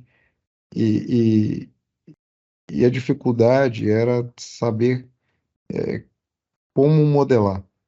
E aí cada projetista, vamos dizer assim, modelava de uma maneira, o cara não parametrizava o modelo. E aí, assim, beleza, você tinha aquilo ali para fazer o estudo, para montar seu layout, funcionava de uma certa forma, mas se você precisasse fazer uma modificação, o modelo praticamente você tinha que jogar fora, construir do zero, porque não tinha nada parametrizado, né? Você não conseguia fazer nada de novas features ou remover alguma coisa assim. Então levou-se tempo para as montadoras entenderem que precisaria de um procedimento, né, de algo que delineasse ali como seriam feitos aqueles modelos ali. E óbvio, né, isso já há bastante tempo, mas por isso que eu comentei aí nessa linha de se criar alguns estándares aí, algumas normas internas para a entrega desse trabalho, né? Mas mais legal aí. Obrigado aí pelos comentários. Hoje, só para você ter ideia, hoje nós nos deparamos, eu também, com uma empresa que pediu um trabalho para a gente e ao fim, assim, na última linha, estava assim, tudo isso em BIM. Sim, simplesmente sim, tudo isso em BIM. Ou seja, não dizia nada, não falava nada sobre a dimensão do BIM, sobre LOD, sobre base de dados, sobre o software que vai usar, o ambiente, nada. Qual é a chance disso dar certo, né? Nenhuma. Eu acho que talvez eu também tenha falado justamente por isso que aconteceu hoje, né? É pedir alguma coisa que você não tem domínio e depois e não saber exatamente quanto isso vai te custar, porque você vai te custar alguma coisa, né?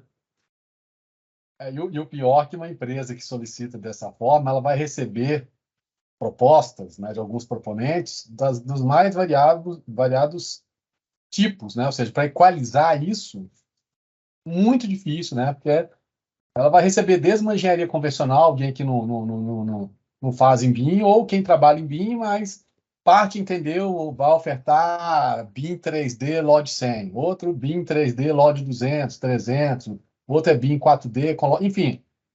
Então, isso para equalizar é muito difícil, né? Então, de fato, complementando até o que o Paulo Nery colocou, as empresas que contratam engenharia, algumas já estão se preparando para essa padronização, né? Para saber comprar o que eles querem e mais, como receber isso, né? Porque não adianta querer saber escrever o que quer, receber isso se depois você não tem como arquivar, como guardar ou como manusear uma riqueza de informações como essa, que é um projeto numa metodologia com tanta informação intrínseca, né? Então, assim, a minha experiência do professor Edivaldo aí, pelo menos nos últimos anos, é que o mercado ele está, assim, embora a gente vê muito isso, né, como não sei se modismo é a palavra, mas já exigindo, né, talvez porque na iniciativa pública em alguns municípios, né, como aqui em Belo Horizonte, por exemplo, já se exige à luz aí das licitações, né, já tem algumas exigências nessa linha de BIM. Então, na iniciativa privada também já tem se exigido isso, né? Mas, assim, uma coisa é a empresa colocar, assim, vem meio que de cima para baixo, né? Contrata engenharia agora usando essa metodologia. Só que o pessoal não está preparado nem para escrever, nem para acompanhar, nem para saber medir isso. Como é que se mede isso, né? Então, assim, quem está comprando, às vezes, tem dificuldade de saber como é que mede. No final, acaba pedindo para exportar em 2D e acaba colocando um avanço do projeto com os 2Ds que são extraídos, né? Então, assim, depois o professor de volta pode complementar essa análise, né?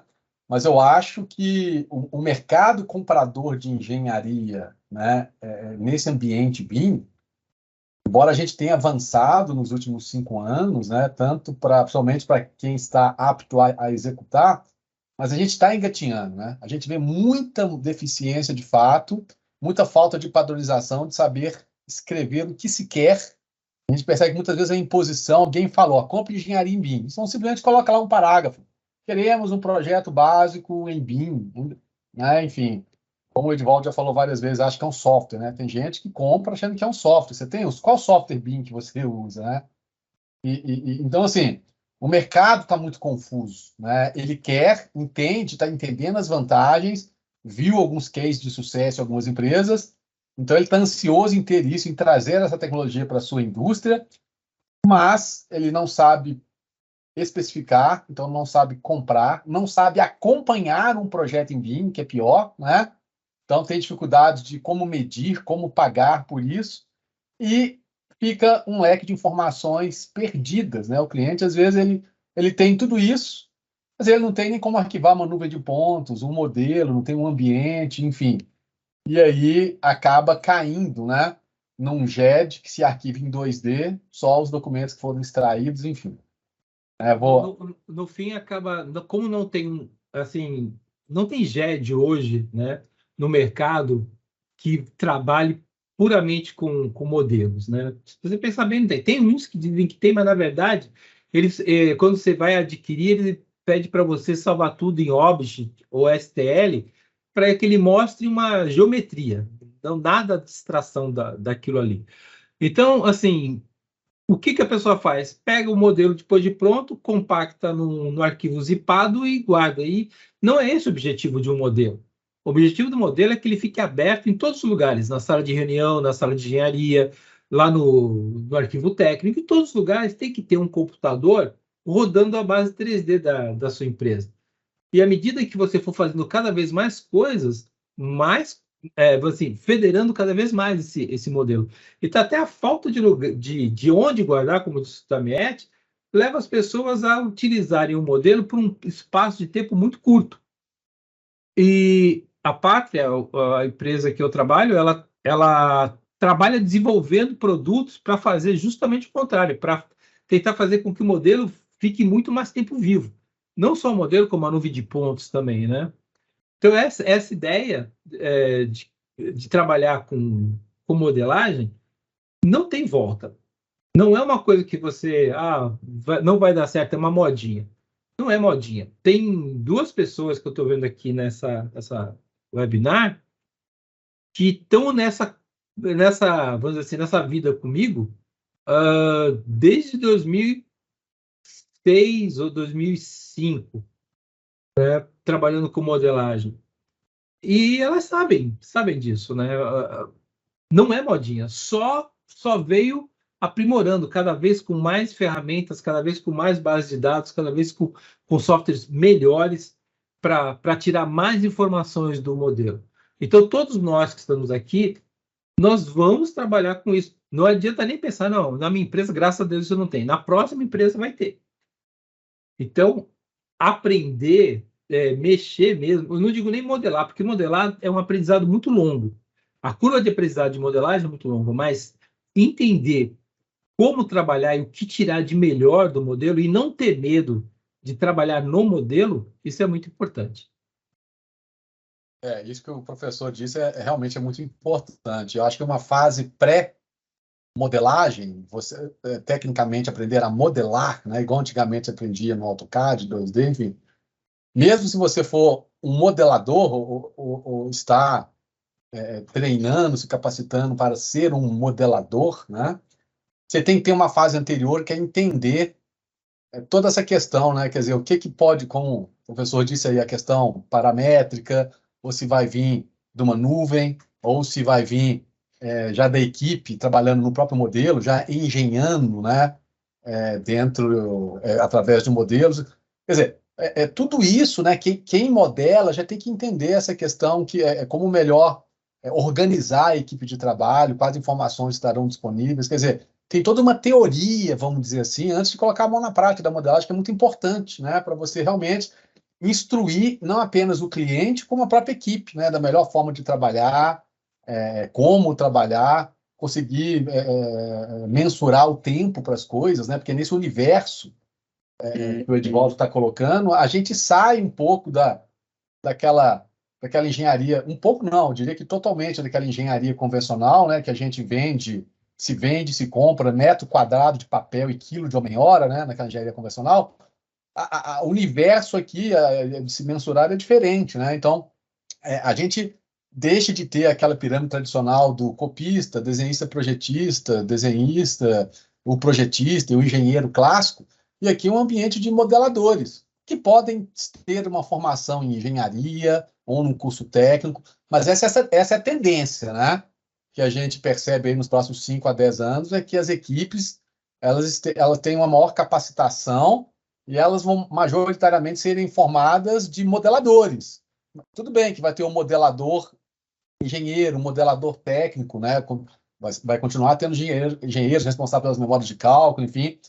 Mas a ideia da metodologia BIM, a gente olhar isso para um futuro, né? A equipe de trabalho é uma equipe diferente. E quando se pede para revisar algo no modelo, é tudo em horas, né? Na verdade, dentro do modelo. Não tem mais essa de 20% do A1, vou revisar isso, e tantas horas de engenheiro júnior, projetista sênior, né? E isso não cabe mais dentro desse ambiente aqui colocado pelo professor Edivaldo. Ainda estamos vivendo uma fase de transição, né? Por isso existem tantas controvérsias aí neste mercado comprador, né, e elaborador. Mas é importante que nós nos preocupemos não apenas em saber modelar, mas sim essa parte, como o professor Edivaldo disse aí, conceitual, né, do que é o BIM na prática mesmo, como melhor ofertar isso para o seu cliente, entender o problema do seu cliente, né, porque às vezes o cliente ele usa BIM disso, BIM daquilo, eu quero, mas às vezes um modelo 3D que veio paramétrico, não BIM, né, não usando informação, já atende o que ele quer, né? Então, assim, a gente tem que entender primeiro o problema do cliente, como que ele está disposto a receber isso, qual a capacidade que ele tem de interpretar e receber as informações, para a gente saber melhor entregar algo que o atenda, porque às vezes é simplesmente uma geometria, né? Vamos dizer assim, se a gente for usar o linguajar do BIM, um LOD 100, né? Atende o que ele quer. O Edivaldo falou isso várias vezes, né? Não adianta querer também comprar LOD 100 e querer orçamento, no detalhe do... Não existe isso. Embora quem não sabe pedir, fica com essa ilusão, né? Quer comprar barato, claro, ele quer esmagar a engenharia em preço e em prazo, mas ele quer o máximo, né? Ele acha que quando escreveu lá na especificação projeto BIM, pronto, tá tudo ali. O cara vai ter especificação, vai ter toda a lista de material, porca, parafuso, tudo ali, e não é assim, né? Senão ficaria muito fácil, né, as coisas de se relacionar. Então, o detalhamento da informação, da especificação do que se compra é muito importante, porque senão, é fato, as expectativas serão frustradas, não é só do comprador, é de quem está elaborando também aí a engenharia. Então, não existe o BIM solto, né? Corram de quando vocês virem em algum lugar que alguém fala, eu quero isso em BIM. Não existe eu quero isso em BIM. Tem que escrever no mínimo um parágrafo sobre isso, né? Então, rapidamente repetindo o que o Edivaldo disse aí, você tem a dimensão do BIM, você tem a quantidade de informação que se coloca no modelo, que são os LODs, e por aí vai. Tem gente que ainda acha que o LOD também está ligado nas fases da engenharia convencional, né? Do conceitual, básico, detalhado. Não necessariamente. Você pode ter diferentes níveis de LOD em cada disciplina e nas fases do projeto. Isso depende de como o cliente quer. O Edivaldo falou isso. Às vezes ele quer a parte de arquitetura e civil num LOD 350, né? Mas outra disciplina no LOD 100. Então, isso pode ser feito assim. O projeto não tem que ser em todas as disciplinas, num LOD só. Então, assim, e as pessoas às vezes não sabem disso. Então, de fato, às vezes é difícil você, para quem entende um pouco mais de como trabalhar com essa metodologia, você querer ofertar isso ao mercado, sendo que as pessoas do outro lado não entendem muito desse cenário, né? Então, tem que ter bastante cuidado com isso aí, né? Tem uma mãozinha levantada também aqui. Isso, deixa eu ver aqui, foi... Boa noite, pessoal. Fala, Guilherme, boa noite. Ô, Edivaldo, eu queria... teve uma hora que você falou em questão de velocidade da informação, se eu não me engano, você estava falando sobre projeto em nuvem. Uhum. Aí você até comentou de questão da velocidade, de poder aumentar, de deixar a máquina ligada. Tem como você voltar nessa parte aí, porque eu não entendi muito bem. É que assim, na nuvem, o teu modelo está sempre carregado, né? Uhum. Ele está sempre lá. Quando você desliga o teu computador, aquele sharing point lá que você tem, deixa eu pegar aqui para melhorar a ideia. Deixa eu mais para trás aqui. Aqui. Quando você quando você liga o seu computador de manhã, esse Share Project aqui, ele perde o link. Ele não fica ligado, ele perde o link, até por segurança. Então, quando você liga de manhã, você é obrigado a logar de novo. Então, o que acontece? Tudo aquilo que você está trabalhando tem um swap para sua máquina, sabe? Ele carrega uma parte daquele arquivo para sua máquina. O que ele não carrega? O que é dos outros. Dos outros ele não carrega. Mas se tem alguma máquina mais lenta ou você está mais lento que todo mundo, essa conexão com a nuvem demora. Então, sempre que você está fazendo alguma coisa, essa conexão aqui vai demorar. Por quê? Porque você quebrou um link e recomeçou com esse link, com outro link, com outro IP, com outro endereço. Se você não faz isso, se você não desligar sua máquina, se você mantém esse link, possivelmente, muito possivelmente, você não vai ter esse problema no outro dia de manhã. Te dar um exemplo mais fácil até de você entender. Eu não sei se já aconteceu com vocês, se vocês têm aquela secretária Alexa, que você fala assim, apaga a luz, acende a luz. Aí um dia falta a luz, a Eletropaulo faz sua manutenção, falta a sua luz. Quando entra de novo, o teu roteador roteia de novo com outro IP. Aí você fala, Alexa, apaga a luz. Ela não apaga. Ela fala, não consigo apagar a sua luz. Por quê? Porque o roteador está com outro IP. Aí você vai lá, zera o teu roteador, coloca o teu roteador de novo, ela lê outra vez e fala, agora tá, vou pegar essa nova informação de roteador. O que acontece aqui é a mesma coisa. Mesma coisa.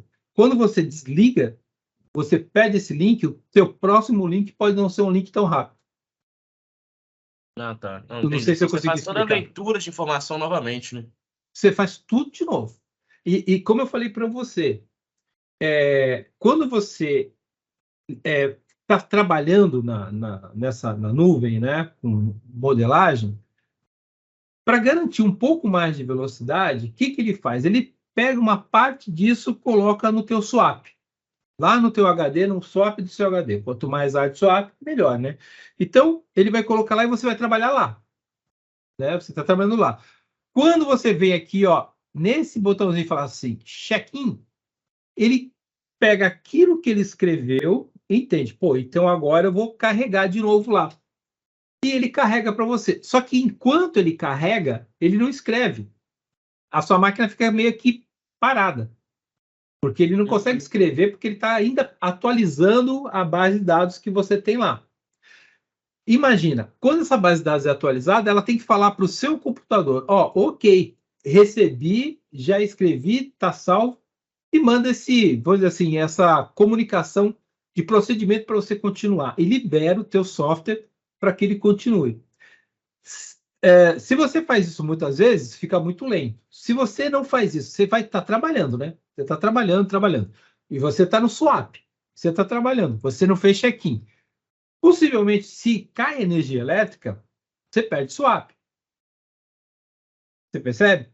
Ele não se comunicou com ele lá, né? Ele não deu um save, scale lá no local.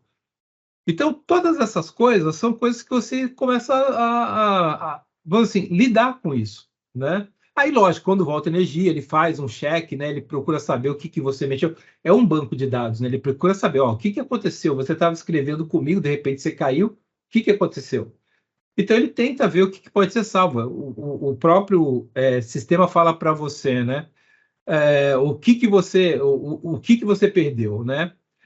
Tem uma função aqui, ó, que é essa opção Options aqui, que ela te dá vários parâmetros de trabalho que podem deixar seu micro mais lento, mas mais seguro, ou mais rápido, mas menos seguro. Por exemplo, parâmetros como automaticamente ele escrever lá sem você dar o check-in, sabe? Ele faz isso automaticamente, ele vai lá e escreve sem você dar o check-in, para garantir a segurança, para você não esquecer isso, né? Então, é mais uma questão de você aprender a trabalhar, mas sim, é mais fácil você não desligar o computador para tentar manter o teu link ativo por mais tempo. Não, beleza. Obrigado. Nada. E lembrando, viu, aquilo que eu falei para você, apesar de você estar em locais diferentes, né, a atualização do modelo aqui dentro, ó, aonde está a engenharia, fiscalização e lá para os tomadores de decisão, é aquilo que eu falei para vocês, né? De coisas que você vê na internet, você pensa, ah, que bom, vai todo mundo trabalhar no mesmo ambiente, tudo ao vivo. Realmente, todo mundo está trabalhando. Só que esse pessoal aqui só vê o que você faz no check-in, né? Ó, ele só vai ver aquilo. Porém, se você tem dificuldade de subir essa informação, as pessoas estão vendo, por exemplo, a pessoa da civil com um tempo, a pessoa da tubulação com outro tempo. Às vezes dá a impressão, você olha e fala, pô, mas o cara está realmente passando com isso em cima sei lá, da trincheira? Não devia estar dentro da trincheira? É porque alguém está mexendo, né? Assim que todo mundo se sincronizar de novo, aquilo vai acabar caindo na posição certa, porque pô, mas tinha uma linha ali, o cara tirou, é porque ele deve estar mexendo na linha. Ah, tem um cara tá colocando um leito mesmo do lado da tubulação, não tem suporte. Então, essas coisas são normais de acontecer porque ah, só sincroniza na hora que o administrador, ou ele sincroniza tudo, ou na hora que todo mundo der check-in na base de dados. Entendi.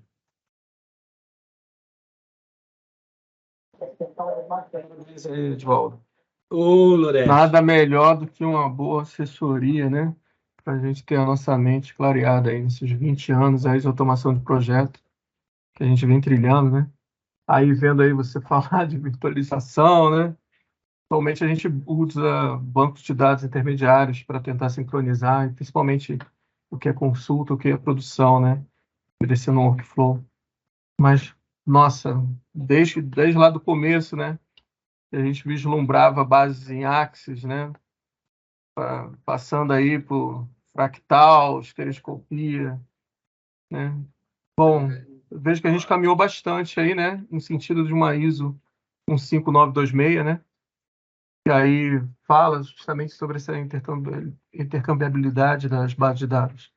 Mas eu acho que tudo... Tá escutando aí? Eu vou falar uma coisa para vocês. O Lorete, que está conversando com a gente, esse é o homem das cavernas dessa coisa de modelagem. Assim. Ele foi o cara que democratizou, eu vou usar exatamente esse termo, ele democratizou a modelagem na empresa que era pioneira disso, que era a Petrobras. Foi o cara que falou assim, não, isso todo mundo vai ter que saber fazer. Não é mais uma coisa de uma salinha ali fechada, não é uma coisa ali de duas, três pessoas que não passam nada para ninguém. Esse cara desengavetou, ele abriu para que todo mundo tivesse em suas máquinas um modelo 3D na Petrobras. Essa Petrobras hoje tem, na engenharia dela, de cada refino, de cada unidade, um micro rodando lá uma plataforma com um modelo 3D, se deve a esse cidadão que vos fala aí, que é o Renato Loretti, né? E sim, quando começamos, né, não, a única empresa que realmente tinha diferença no mercado, que era a Verva, ela trabalhava, como eu trabalho até hoje, com o banco proprietário, e a gente, para poder tirar produto desse sistema, a gente utilizava a MS Access, e fazia coisas incríveis com o MS Access, né? Acho que o Renato Amaral está aí também. Ele sabe o que era possível fazer com isso, coisas até que as pessoas falam, não é possível, isso não é a Access, né? Então, sim, a gente é muito trabalho, é muito suor para você chegar e falar assim, olha, a minha empresa hoje trabalha 100% em modelagem.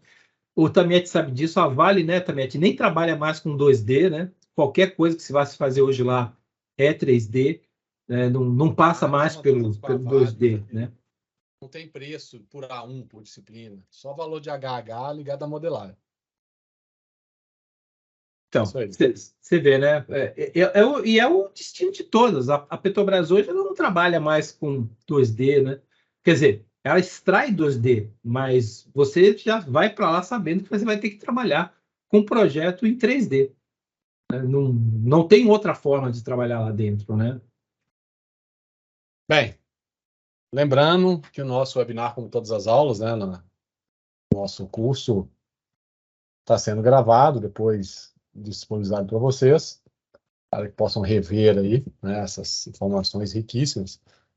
Mais uma vez, agradeço aí ao Edivaldo, né, da Pátria Engenharia, a PUC, né, que está proporcionando esses debates, né, em Minas. E nos encontramos aí, então, nos próximos webinars com mais informação, mais tecnologia e mais inovação aí na... Mais uma vez, professor Edivaldo, muito obrigado a você, a Pátria, em nome da PUC Minas, agradeço mais uma vez. Boa noite, pessoal. Boa noite, pessoal. Obrigado a todos aí. Obrigado, Tamiete. Tchau, tchau. Obrigado, boa noite.